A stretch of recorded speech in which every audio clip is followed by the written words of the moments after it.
ధ్యానము చేద్దాం. ఎఫెసీ పత్రిక 6వ అధ్యాయం 4వ వచనాన్ని మన మధ్యలో ఉన్న ప్రసాదరావు గారు వచ్చి వినిపిస్తారు. ఎఫెసీ పత్రిక 6వ అధ్యాయం 4వ వచనం. ఈ దినమునకు ఏర్పాటు చేయబడిన దేవుని పాఠ్యాంశము ఎఫెసీలకు రాసిన పత్రిక 6వ అధ్యాయము 4వ వచనం. తండ్రులారా, మీ పిల్లలకు కోపం రేపక ప్రభు యొక్క శిక్షలను బాధలను పెంచుడి. ఈరోజు చదవబడినటువంటి వాక్య భాగము ఎఫెసీ పత్రిక 6వ అధ్యాయము 4వ వచనములో చెప్పబడిన మాటలను మనము ఈరోజు ధ్యానాంశముగా పరిశీలన చేద్దాం. అక్కడ రాయబడిన మాట తండ్రులారా అని రాయబడి ఉన్నది. అంటే తండ్రులను ఉద్దేశించి ఆ మాటలు రాయబడినట్లుగా మనకి విశదమవుతూ ఉన్నది. ఈ తండ్రులు గురించి ఏమి రాసి ఉన్నదంటే, తండ్రులారా మీరు మీ పిల్లలకు కోపము రేపక ప్రభువు యొక్క శిక్షలోను బోధలోను వారిని పెంచాలి. ఎవరు పెంచాలి? తండ్రులు పెంచాలి.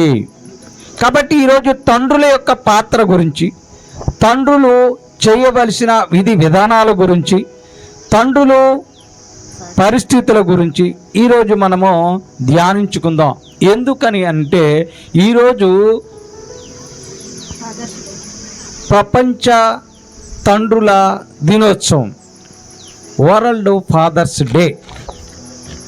కాబట్టి ఈరోజు తండ్రులను గురించి కొద్ది నిమిషాలు మనము పరిశీలన చేద్దాం. స్పష్టంగా తండ్రులను ఉద్దేశించి మాట్లాడుతున్న మాట తండ్రులారా అని. డియర్ ఫాదర్స్, ప్రభువు యొక్క శిక్షలోను బోధలోను పెంచాలని వాక్యము సెలవిస్తూ ఉన్నది. మరి ఎందుకు ఈ తండ్రుల గురించి ప్రత్యేకముగా రాయబడి ఉన్నది అని మనము ఆలోచించినప్పుడు, ఈ తండ్రులకు ప్రత్యేకమైన స్థానం ఉన్నది. కుటుంబానికి తండ్రి హెడ్గా ఉన్నాడు, కుటుంబానికి సంరక్షకునిగా ఉన్నాడు. అలాంటి తండ్రి ఏమి చేయాలి, ఎలా ఉండాలి అనే విషయాలు ఆలోచించాలి. అసలు ఈ యొక్క ఫాదర్స్ డే ఎందుకు వచ్చింది,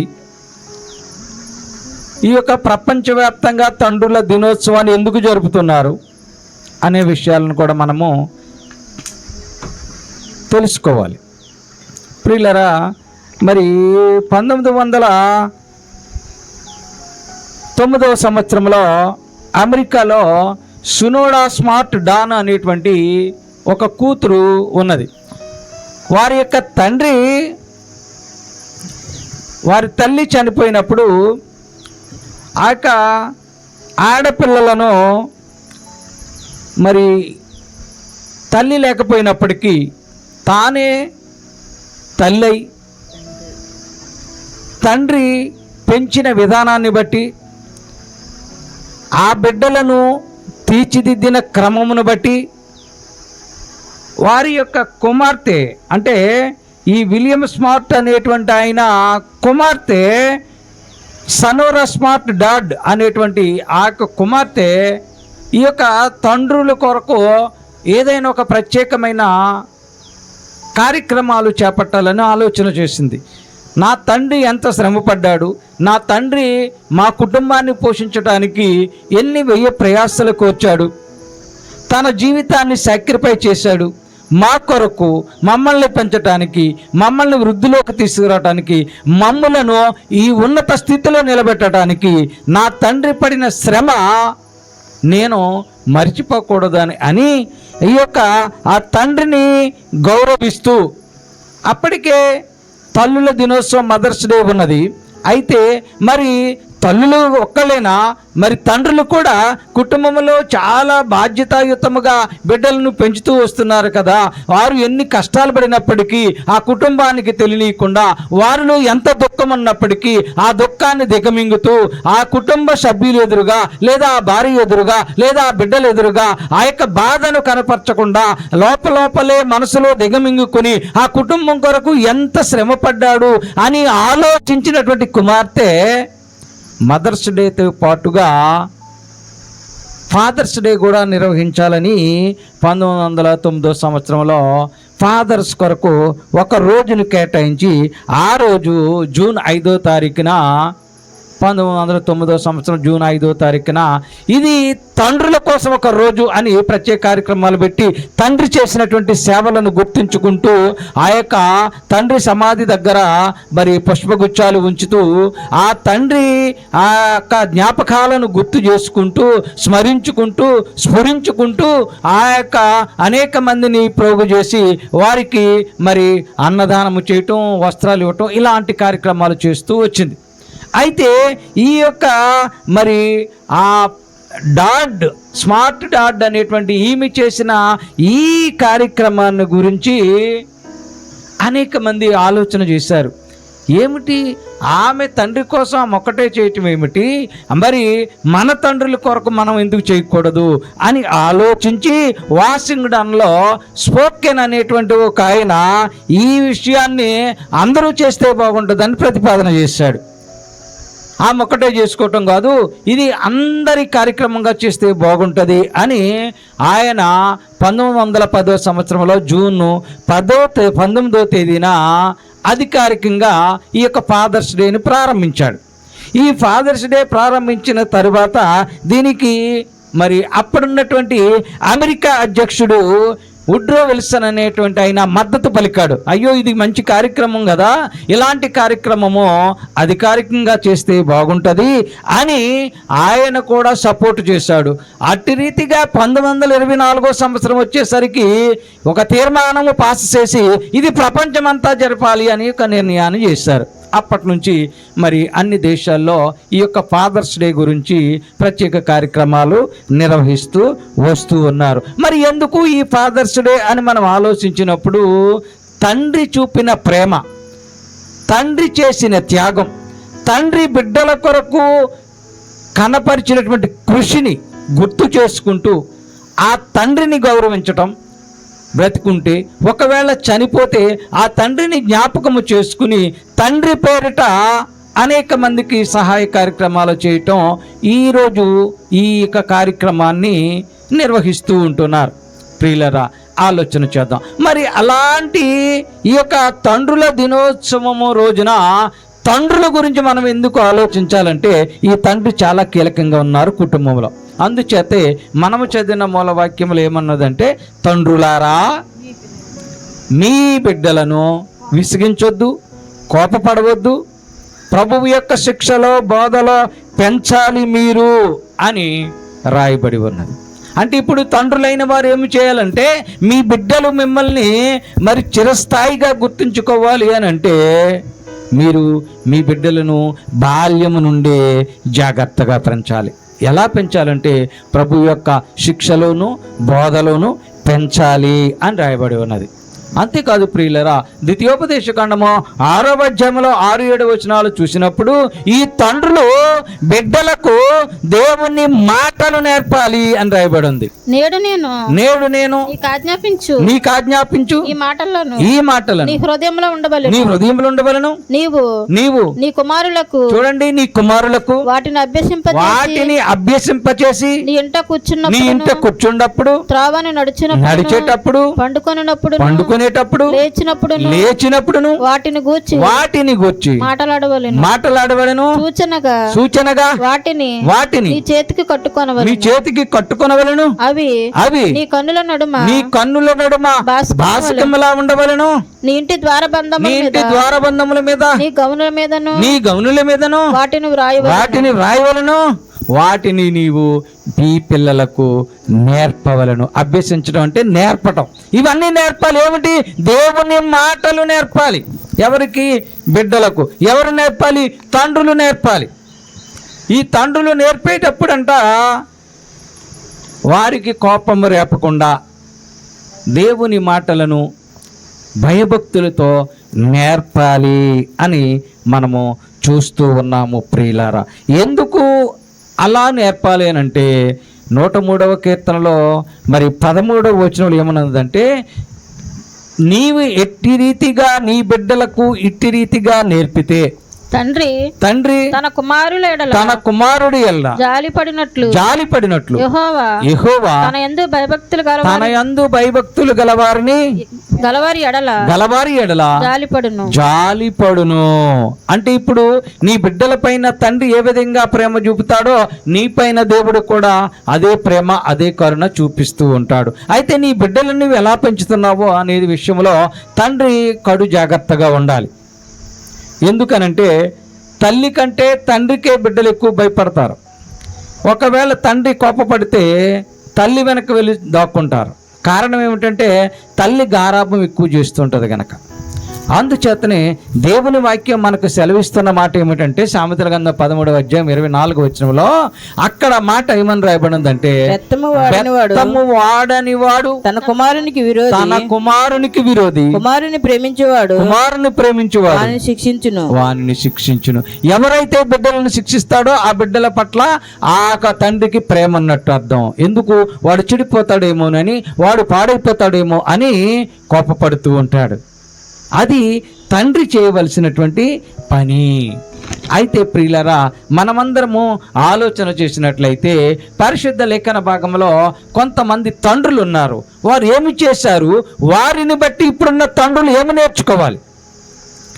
ఆ తండ్రులను చూసి ఇప్పుడున్న ఈ లోకంలో ఉన్న తండ్రులు ఏమి చెయ్యాలో వాక్యాన్ని బట్టి మనము తెలుసుకుందాం ప్రియులారా. మనం ఆదికాండం 22వ అధ్యాయంలో చూసినప్పుడు అక్కడ తండ్రి అబ్రహాము తన యొక్క కొడుకైన ఇస్సాకుకు ఎంత విశ్వాసం నేర్పాడో మనం 22వ అధ్యాయంలో చూస్తున్నాం. అంటే ఏమిటి? ఆ కొడుకు తండ్రి మాట జవదాటలేదు.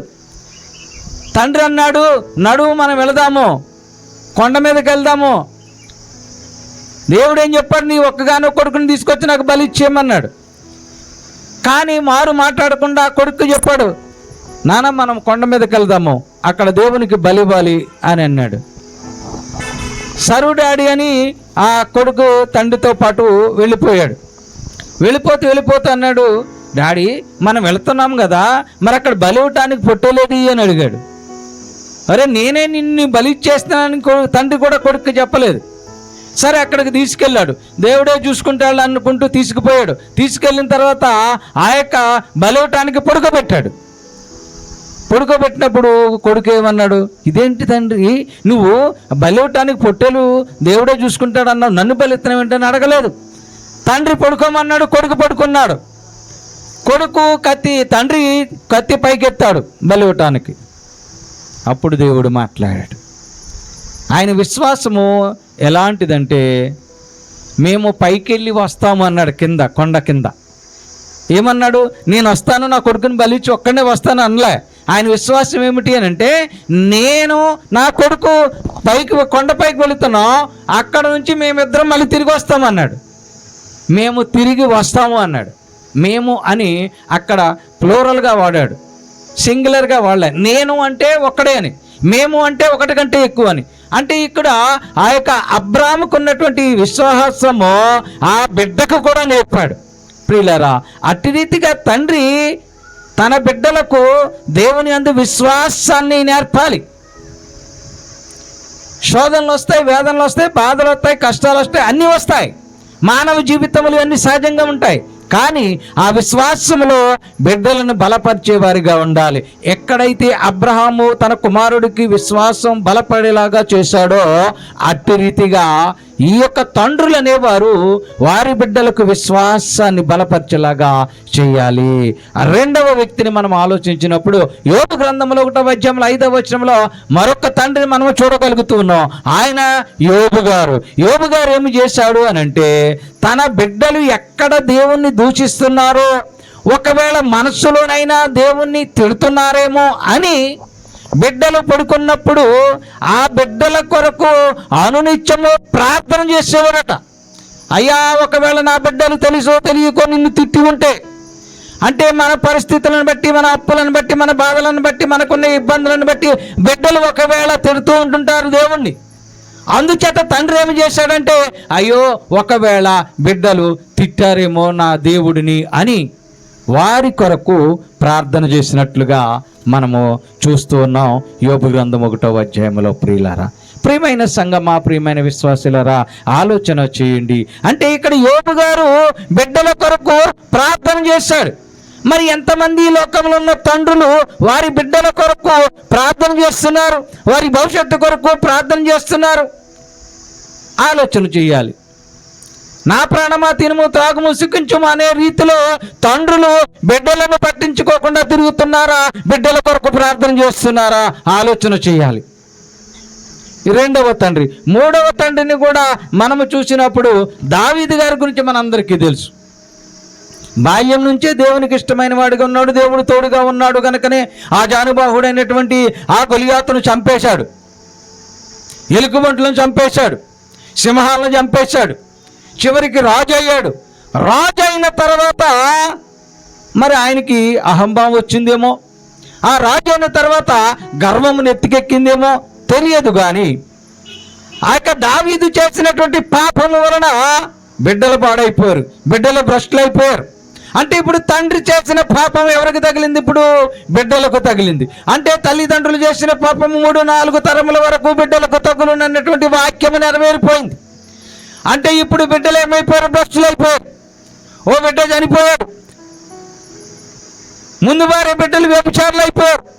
ఆ పక్కింటి వాళ్ళతో, ఎదురింటి వాళ్ళతో వ్యభిచారం కాదు, అన్న చెల్లెలు వ్యభిచారం చేసిన తగ్గి స్థితి తండ్రి వల్ల పాపాన్ని మూటగట్టుకున్నారు, తండ్రి చేసిన తప్పు వల్ల.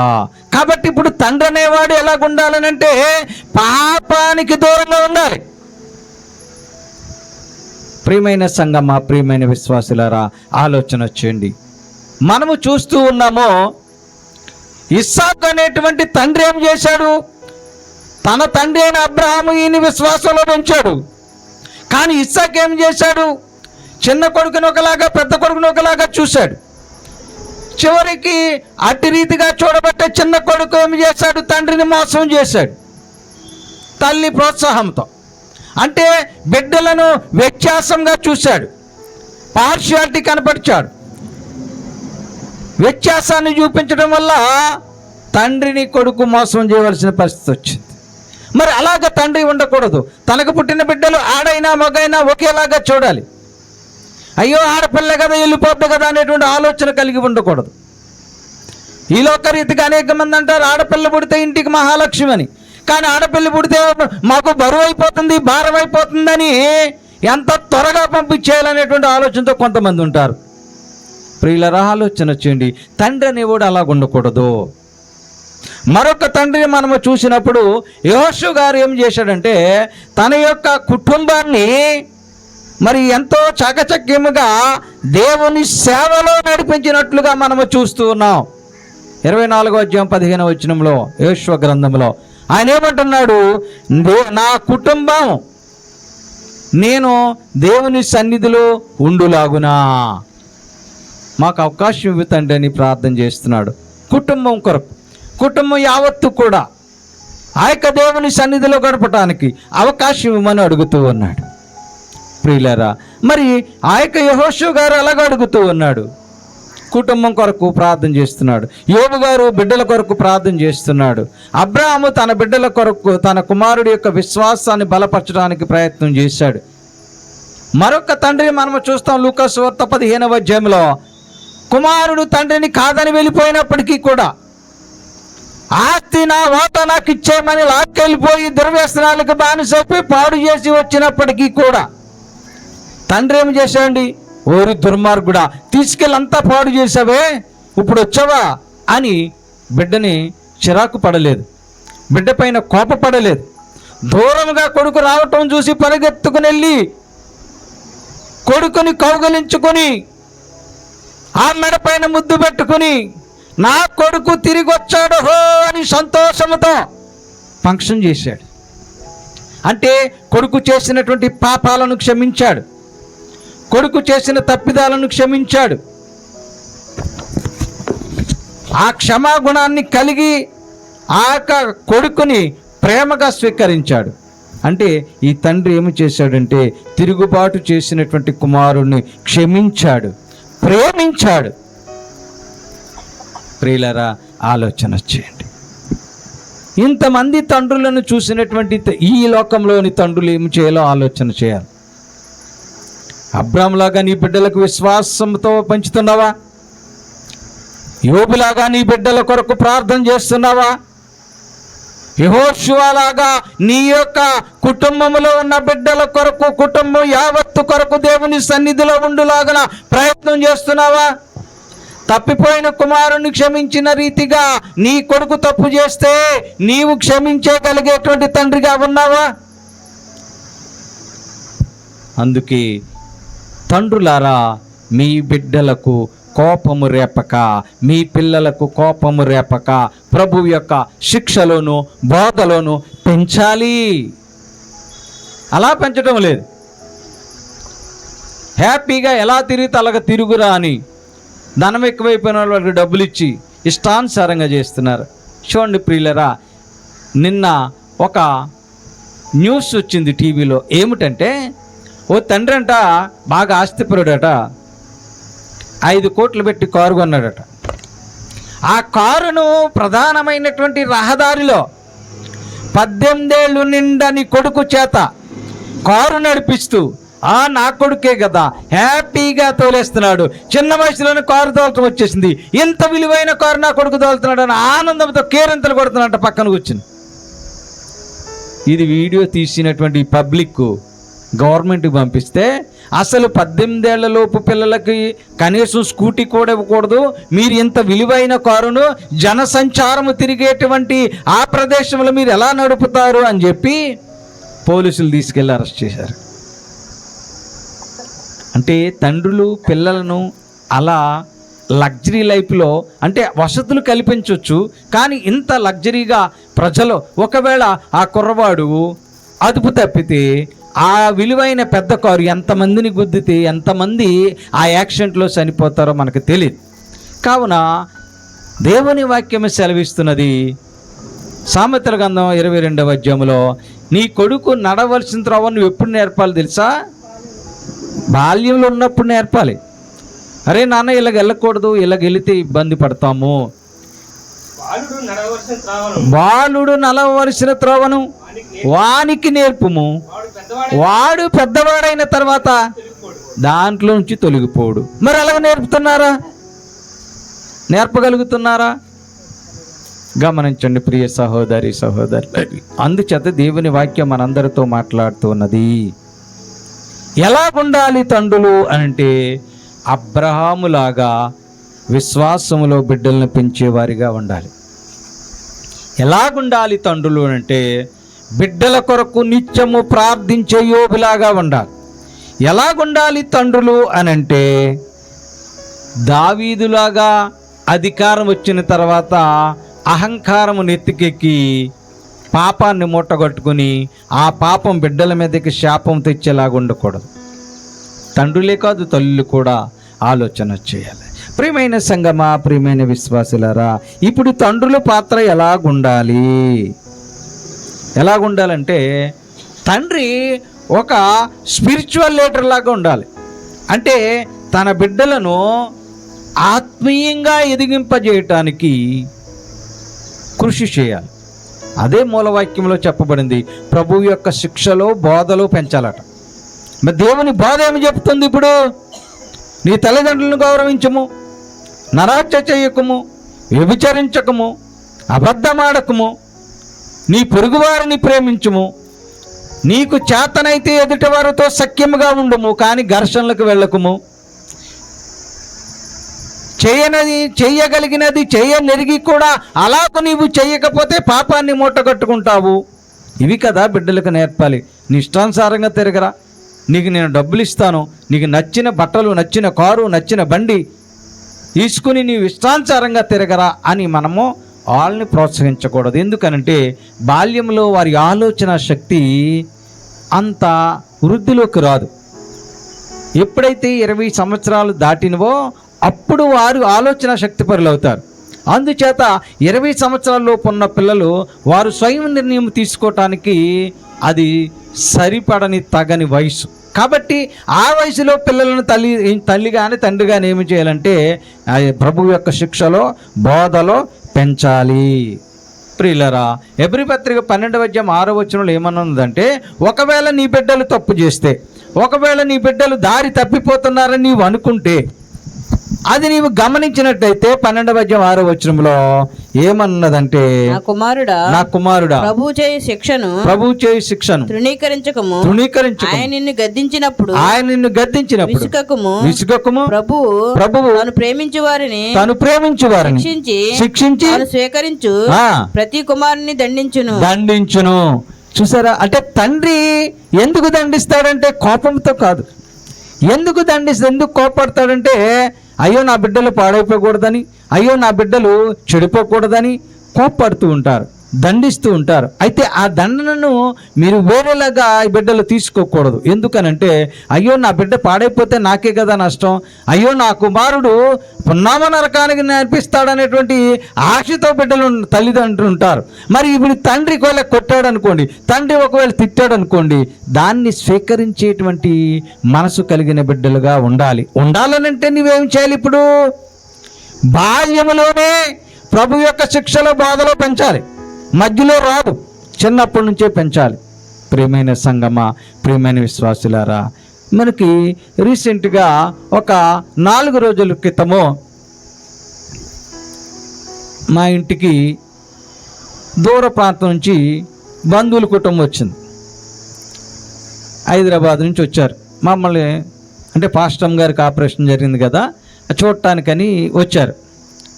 వారు వేరే ప్రదేశం వెళుతూ ఆగి చూడడానికని వచ్చారు. అంతా అయిపోయింది, స్వల్ప ఆతిథ్యం ఇచ్చాము. వారు బయలుదేరి వెళ్ళిపోతూ ఉన్నప్పుడు వారి యొక్క కుమార్తె, తాతయ్య గారు వందనాలండి, ఇల్లు వస్తామండి. నేను తాతయ్య గారు అని ఆమెకి ఎలా తెలుసు? ఇప్పుడు మన కుటుంబాల్లో పిల్లలు ఉన్నారు, వస్తున్నారు, వెళుతున్నారు, కానీ ఆ గౌరవ మర్యాదలు మనము నేర్పలేకపోతున్నాం. ఇప్పుడు ఆ తల్లిదండ్రులు ఇద్దరు దైవికంగా ఉన్నటువంటి బిడ్డలు కనుక వారు మాతో మాట్లాడుతున్న సంభాషణ, బాబాయ్ ఎలాగున్నారు, ఏం చేస్తున్నారు, పిన్ని ఆరోగ్యం ఎలాగుంది, ఇవన్నీ గమనించిన పాప వీరు నీకు తాతయ్య అవుతారు లేకపోతే ఈమె నానమ్మ అవుతారని చెప్పలే. ఇది గమనించిన పాప వెళ్ళేటప్పుడు తాతయ్య గారు వెళ్ళొస్తామండి, వందనాలండి అంది. ప్రియమైన సంగమా, ఆలోచన చేయండి. అంటే ఇప్పుడు బాల్యము నుంచి తండ్రి కానీ తల్లి కానీ ఎలా నేర్పాలి బిడ్డలకు అని అంటే, ప్రభువు యొక్క శిక్షలో బోధలో పెంచాలి. అది తండ్రి కీలకంగా మరి అవలంబించాల్సినటువంటి విషయముగా మనకి కనపడుతూ ఉన్నది. ప్రియులారా, ప్రియమైన సంగమా, ఏదైతే తల్లిదండ్రులు చేస్తారో, ఏదైతే తల్లిదండ్రులు అనుసరిస్తారో, ఏదైతే తల్లిదండ్రులు మరి నడుచుకుంటారో ఆ విధానాన్ని బిడ్డలు మరి అవలంబించుకుంటారు. చూడండి, సామెతల గ్రంథం 20వ అధ్యాయం 7వ వచనంలో ఏమని రాయబడినదో ఒకసారి చూద్దాం. సామెతల గ్రంథము 20వ అధ్యాయము 7వ వచనం, యథార్థవర్తనుడగు నీతిమంతుని పిల్లలు వాని తదనంతరము ధన్యులగుదురు. దేవునికి స్తోత్రం. ప్రియమైన సంగమ, ఆలోచన చేయండి. యథార్థవర్తనుల పిల్లలు ఎవరు పిల్లలు? యథార్థవంతుడగు నీతిమంతుని పిల్లలు ఆయన తదనంతరము ఏమవుతారట? ధన్యులగుతారు. అంటే ఏంటి? ఇప్పుడు ఈ తండ్రి అనేవాడు నీతివంతంగా ఉండాలి, నీతిగా నడవాలి. లేకపోతే నీవు చేసే దుష్క్రియలను బట్టి, నీవు నడిచే చెడు మార్గాన్ని బట్టి బిడ్డలు నిన్ను అనుసరించే వారిగా ఉంటారు. ఒకవేళ తండ్రి కానీ తల్లి కానీ నడుస్తున్నటువంటి అక్రమ మార్గాన్ని పిల్లలు చూస్తే పిల్లలు కూడా అదే అవలంబిస్తారు. ప్రియమైన సంగమా, ప్రియమైన విశ్వాసులారా, ఎక్కడో సోషల్ మీడియాలో ఒక వీడియో క్లిప్పింగ్ చూశాను. ఏమన్నట్టుందంటే, తండ్రి ఫుల్గా తాగేసి వచ్చి వాళ్ళ అమ్మని కొడుతూ ఉంటాడు. ఇది కొడుకు రోజు చూస్తున్నాడు. చూసినప్పుడు ఈ బాల్యంలో ఉన్నటువంటి కుమారుడు తండ్రిని ఏమి చేయలేడు, తండ్రి పెద్దవాడుగా ఉన్నాడు గనక. ఈ తండ్రి భార్యని కొట్టి కొట్టి కొట్టి కొట్టి ఆమె అనారోగ్యం పాలై చనిపోయింది. తండ్రి ముసలివాడైపోయాడు. ఇప్పుడు కుమారుడు పెద్దోడయ్యి వాడు తాగొస్తున్నాడు ఇంటికి. ఎరా ఇలా తాగొస్తున్నావు అని తండ్రి అడుగుతున్నాడు. మరి నువ్వేం చేశావు? నీ వల్లేగా మా అమ్మ చనిపోయింది. తాగి తాగి మా అమ్మని కొట్టావు కదా, మంచాన పడింది కదా, చనిపోయింది కదా, నువ్వు నాకు చెప్పడానికి నీకు హక్కు ఎక్కడ ఉందని తండ్రిని అడుగుతున్నాడు కొడుకు. ప్రియులారా గమనించండి. అంటే ఇక్కడ తండ్రి ఏ బాటలో నడిచాడో కుమారుడు అదే బాటలో నడిచాడు. ఇప్పుడు మరి వాక్యం ఏమి చెప్పింది? ఇప్పుడు యథార్థవంతుడకు నీతిమంతుని పిల్లలు ఆయన తదనంతరము కూడా ధన్యులుగా ఉంటారు. మరి యథార్థం లేకపోతే, నీతిగా బ్రతకపోతే, నీ ఆలోచన సరిగ్గా లేదు, నీ ప్రవర్తన సరిగ్గా లేదు, ధనం ఉన్నదని, బలం ఉన్నదని, బలగం ఉన్నదని నీవు రూఢిగా వెళ్ళిపోతున్నావేమో. అది ఎవరి మీదకి వస్తుంది? బిడ్డల మీదకి వస్తుంది. ఆలోచన చేయాలి. తండ్రి అనేవాడు ఆలోచన చేయాలి. ఈ యొక్క తండ్రుల దినోత్సవంలో తండ్రి పరిశీలన చేసుకోవాలి. నీవు నీతిగా బతుకుతున్నావా లేదా? నీ బిడ్డలను పెంచడానికి ఆధ్యాత్మిక నాయకుడిగా ఆ యొక్క బిడ్డలను తీర్చిదిద్దడానికి ప్రార్థనాపూర్వకంగా నీవు ఉంటున్నావా లేదో పరిశీలన చేసుకోవాలి. అంతేకాదు ప్రియులరా, 1 తిమోతి పత్రికలో మనము చూసినట్లయితే 5వ అధ్యాయం 8వ వచనంలో నీ యొక్క కుటుంబములో ఉన్న నీ కుమారుడును, నీ కుమార్తెను, నీ భార్యను, నీ యొక్క వృద్ధాప్యలో ఉన్న తల్లిదండ్రులను, వీళ్ళందరినీ సంరక్షించే బాధ్యత ఎవరిదంటే తండ్రి. మరింత విశేషముగా అని అక్కడ రాయబడి ఉంటుంది. ఎవడైనాను స్వకీయులను, చూడండి, విశేషముగా తన ఇంటి వారిని. ఎవరో తన ఇంటి వారంటే ఎవరుంటారు? ఇంట్లో ఎవరుంటారండి? తన ఇంట్లో ఎవరుంటారు? బయట వాళ్ళు వచ్చి ఉంటారా? ఎవరుంటారు వాళ్ళ ఇంట్లో? వాళ్ళ భార్య, వారి బిడ్డలు, లేదా వృద్ధాప్యంలో ఉన్న తల్లిదండ్రులు, లేదా వారి యొక్క అత్తమామలు ఆ ఇంటిలో ఉంటారు. మరి తమ స్వకీయులను మరి విశేషముగా తన ఇంటి వారిని ఏం చేయాలంట?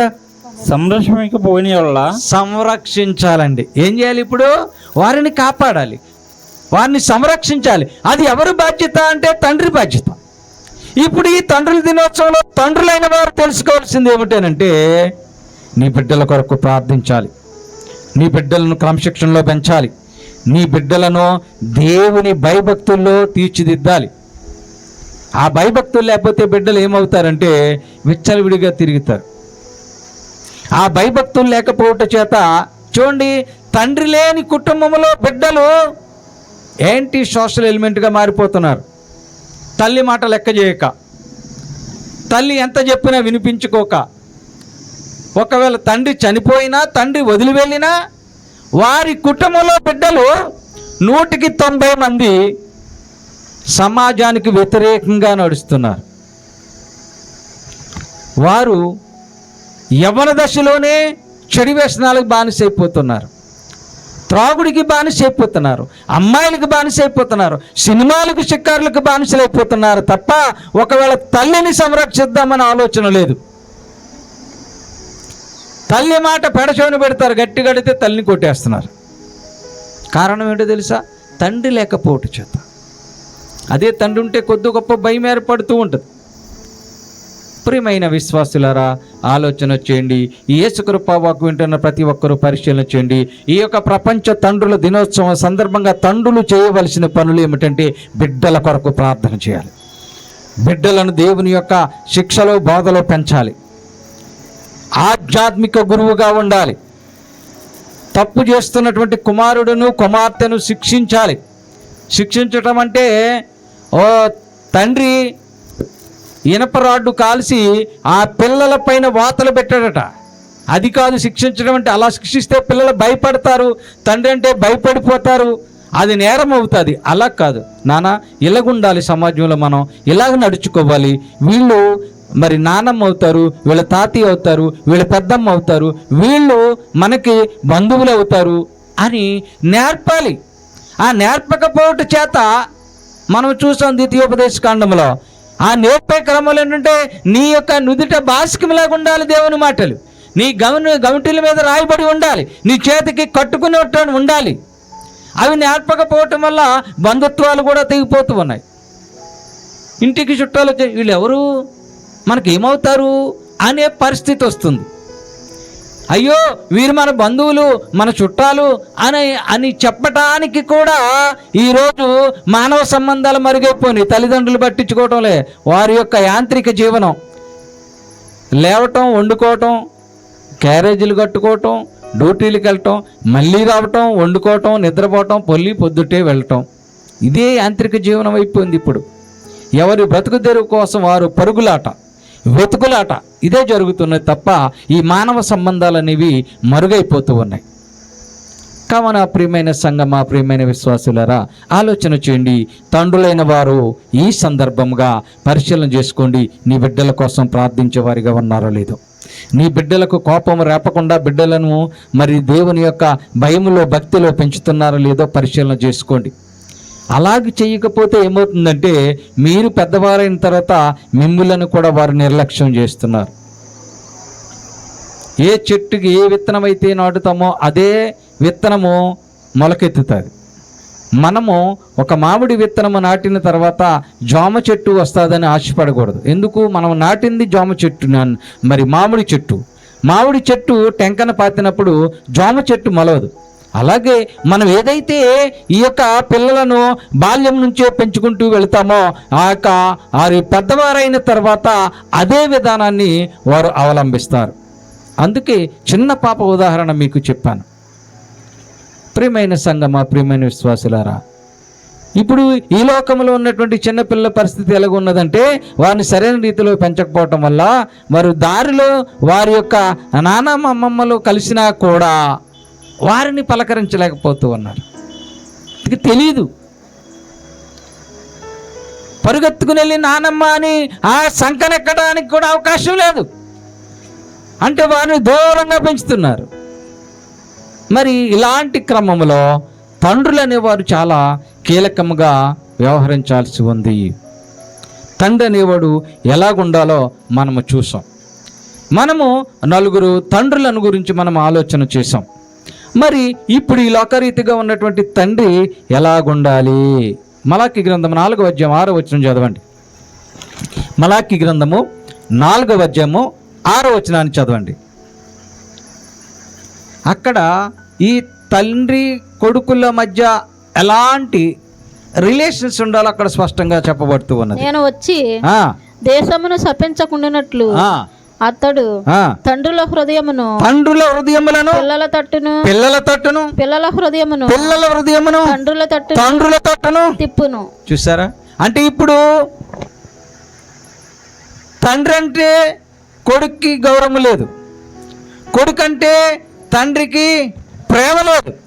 ఈ ప్రేమలు చల్లారిపోతూ ఉన్నాయి, గౌరవాలు మంట కలిసిపోతూ ఉన్నాయి. దీని అంతటికి కారణం ఏమిటంటే బాల్యం నుంచి సరిగ్గా పెంచకపోవటమే కారణం, క్రమమైన రీతిలో పెంచకపోవటమే కారణం. మనము ఒక భూమిలో ఒక విత్తనము నాటేసి అదే పెరుగుతాదిలే అంటే దానికి నీరు కావాలి కదా, లేకపోతే ఎండాకాలం అయితే ఎండిపోద్ది కదా, ఆ యొక్క చీడపీడ పురుగులు పడతాయి కదా, ఆకులన్నీ తినేస్తే అది ఎదగలేదు కదా, మళ్ళీ దానికి మందులు వేయాలి కదా. అలాగే బిడ్డలు కూడా ఎదగాలి అని అంటే మనము కనేసి వదిలేయటం కాదు. ఆ పిల్లలు ఎలాగెదుగుతున్నారు, వారి మాట తీరు ఎలాగున్నది, వారి నడవడిక ఎలాగున్నది, వారు కాలేజీకి వెళుతున్నారో వస్తున్నారు, సమయానికి వస్తున్నారా లేదా, వారు ఎవరితో ఫోన్లు మాట్లాడుతున్నారు, లోపలికి వెళ్ళి తలుపులు వేసుకొని ఎవరితో వీడియో కాల్ మాట్లాడుతున్నారు, ఇవన్నీ కూడా పరిశీలించట్లేదు ఇప్పుడు తండ్రులు కానీ తల్లులు కానీ. ఫ్రీ బర్డ్లా వదిలేస్తున్నారు. మరి వాళ్ళు ఏమైపోతారు? ఫ్రీ బర్డ్ ఏం చేద్దండి? పక్షిని ఫ్రీగా వదిలేస్తే ఏం చేద్దండి? రామచిలక పంజరంలో ఉంది, ఆ పంజరంను మనం డోర్ తీస్తాం, ఏం చేద్దాం ఇప్పుడు? రామచిలక ఎగిరిపోతుంది, తనకు నచ్చిన చోటకి ఎగిరిపోద్ది, మళ్ళీ తిరిగి వస్తుందో రాదో తెలియదు. కారణం ఏమిటో తెలుసా? ప్రియులారా, ఆలోచించండి. మన బిడ్డల పరిస్థితి కూడా అలాగే ఉంటుందేమో. అందుకే తండ్రులు జాగ్రత్తగా ఉండాలి. తమ బిడ్డలను పోషించడానికి, తన కుటుంబాన్ని పోషించడానికి ఎంతైతే శ్రమ పడుతున్నాడో, ఎంతైతే కష్టపడుతున్నాడో, ఎన్ని బాధలను ఆయన దిగమింగుకుంటున్నాడో అవన్నీ బిడ్డలకు తెలిసినప్పటికీ కూడా బిడ్డలు ఆ తండ్రిని కానీ తల్లిని కానీ ఎందుకు విస్మరిస్తున్నారంటే నువ్వు బాల్యం నుంచి సరిగ్గా పెంచలేదు. కాబట్టి ఇప్పుడైనా ఇకనైనా బిడ్డలను క్రమమైన రీతిలో పెంచడానికి తండ్రులు బాధ్యత తీసుకోవాలి. ఈ తండ్రుల దినోత్సవం రోజున బిడ్డలు కూడా ఆలోచన చేయాలి, తండ్రులు ఏ విధంగా కష్టపడుతున్నారో, మీ కొరకు, మీ భవిష్యత్తు కొరకు ఏ విధంగా శ్రమ పడుతున్నారో బిడ్డలు కూడా ఆలోచన చేయాలి. నీ యొక్క మరి ఆ యొక్క తండ్రుల దినోత్సవానికి ఆమె ఏమైతే కష్టపడినదో మరి నీ తండ్రి కోసమో నీవే విధంగా ఆలోచిస్తున్నావో పరిశీలన చేసుకోవాలి. ప్రియవన బిడ్డలారా, మీ యొక్క తల్లిదండ్రులను గౌరవిస్తున్నారా లేదా? మీ తల్లిదండ్రులు చేసిన కష్టాన్ని, మీ తల్లిదండ్రులు చేసిన త్యాగాన్ని మీరేమైనా మరి గమనించుతున్నారా, విస్మరిస్తున్నారా? మిమ్మల్ని మీరే పరిశీలన చేసుకోండి. తండ్రులు కూడా ఆలోచన చేయండి.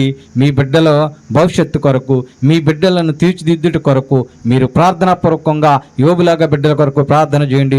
అబ్రాహాం గారిలాగా విశ్వాసంలో బిడ్డలను పెంచండి. యెహోషువలాగా మీ కుటుంబంలో బిడ్డలు తీర్చిదిద్దబడటానికి దేవుణ్ణి అడగండి. అట్టి రీతిగా ప్రార్థనాపూర్వకంగా మీరు ముందుకు కొనసాగుతూ దేవుడు అనుగ్రహించే దీవెనలకు, ఆశీర్వాదాలకు మీరందరూ పాత్రలుగా మగలాలని ప్రతి ఒక్క తండ్రికి తెలియపరుస్తూ ఈ నా కొద్ది మాటలు ముగిస్తూ ఉన్నాను. మీ అందరికీ ప్రపంచ తండ్రుల దినోత్సవ శుభాకాంక్షలతో ఈ మాటలు ముగిస్తూ ఉన్నాను. మీ అందరికీ నా వందనములు. దేవుడి మాటలు మనందరి వినికిడిలో దీవించునుగాక. ఆమేన్.